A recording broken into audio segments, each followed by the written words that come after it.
Let's learn how to play Big River. This is the 1964 inspired version in the key of E, so this is the version from the album I Walk the Line. Like usual, throughout the video I'm going over the tab, and then at the end of the video you're going to see the tab that I created. Below the title it says colored notes are muted notes, and then it says that's the Luther Perkins picking style. So that's that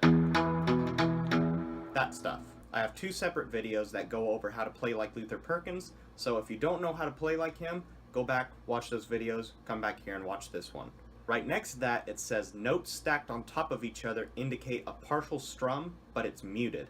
So let's say you're playing in an E chord, and now you have the second fret on the D string and the first fret on the G. So those two notes, if you see those two stacked on top of each other, that means you're going to mute the strings and strum it. So it goes kind of like this.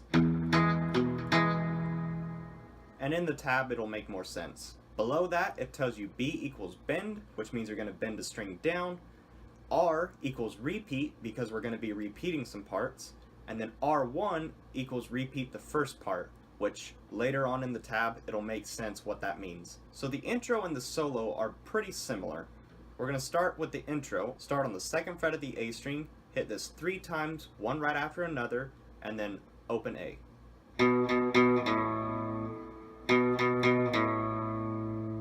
And then the second fret of the E string, and you're bending it down, and then open.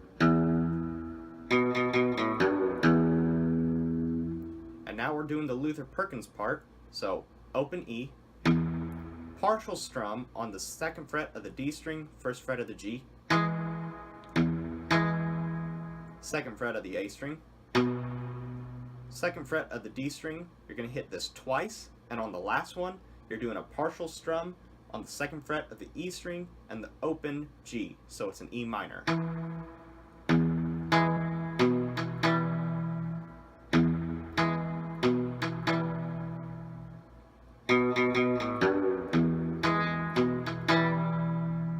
And then hit the open E again, and then you repeat.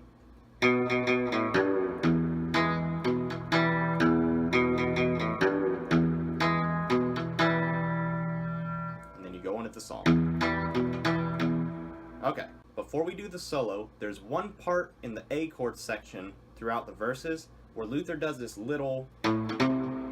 little part. And basically what it is, you're hitting the open A string twice and then hammering onto the third fret. And you repeat this 4 times. And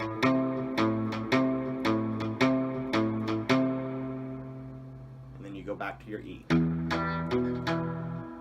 So let's say we're in the verse and we're coming out of the F sharp section.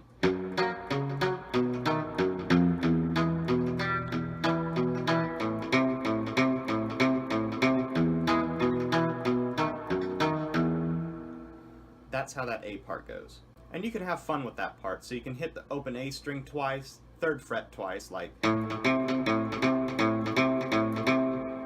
There's all sorts of things you could do, but that's kind of how you do that part. And the solo is very simple. It starts out like you're playing the intro, so you play the entire intro twice before you go into the A chord part.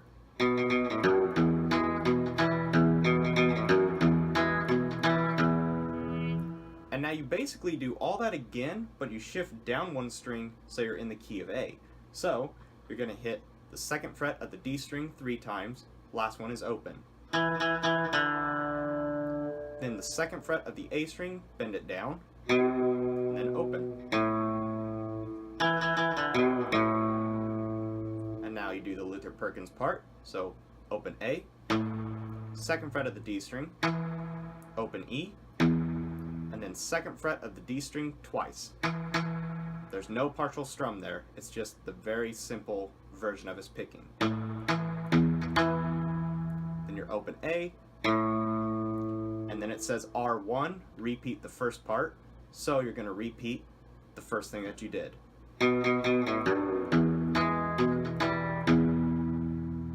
And then before you go into the B7 part, it's not listed in the tab, but what you're going to do, you could either do another little pick, or you could do a partial strum on an E minor.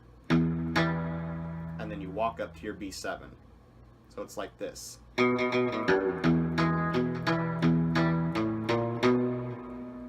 So for that little walk up to the B7, it's going to be the open A string twice, one right after another.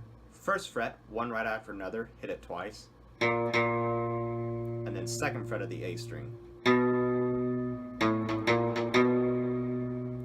Now you're in a B7 chord. So first fret of the D string. Move your middle finger to the second fret of the E string.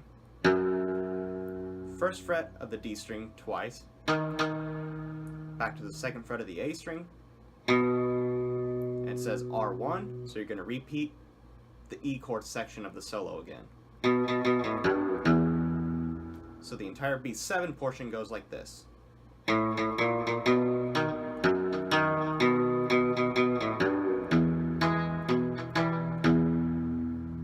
now the entire solo goes like this.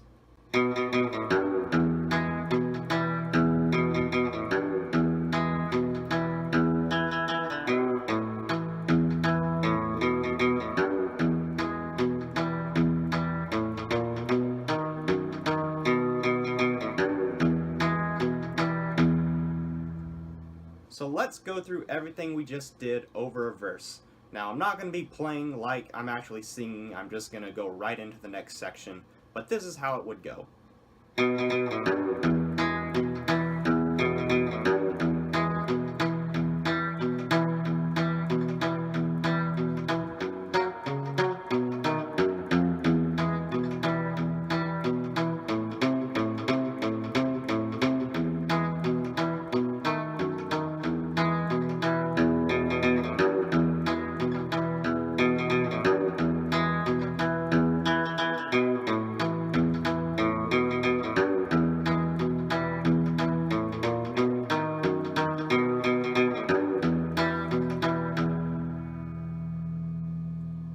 So again, it's not listed in the tab, but going into that B7 portion, you can either swing a note in there before walking up to the B7, you could do a partial strum over an E minor, so you could do it like. You could also do it like. There's a number of ways you can do it. But that's basically how you play the intro, the A chord part, and then the solo for Big River. So I hope you guys found this helpful. Stick around, see the tab, practice. I actually have a video where I cover this song. Please check that out. But other than that, I will see you in the next one.